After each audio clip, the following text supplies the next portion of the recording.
Isang sakit na pwedeng makuha mula sa pagbaha ay ang sakit sa balat na tinatawag na dermatophytosis o mas kilalang ringworm. Ito ay pwedeng maging dahilan ng pagiging iritable at pangangati sa balat. Ang dermatophytosis ay isang infeksyon sa balat sanhi ng fungi na tinatawag na dermatophytes.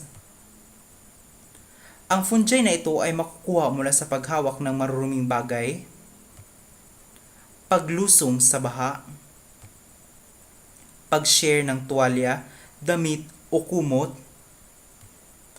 at hindi malinis na pamumuhay. Kapag ito ay dumikit na sa balat, magkakaroon na ng simptomas na pamumula na hugis bilog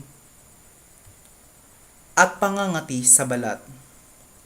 Ang sakit na ito ay hindi lamang sa balat, kundi makakaapekto din sa buhok at kuko ng tao at pwede ding makuha mula sa balat ng hayop.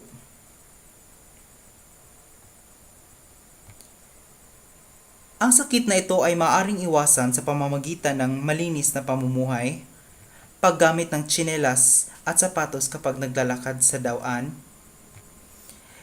iwasan din ang mag-share ng tuwalya, damit at kumot, iwasang hawakan ang hayop kapag ito ay may simptomas ng dermatophytosis,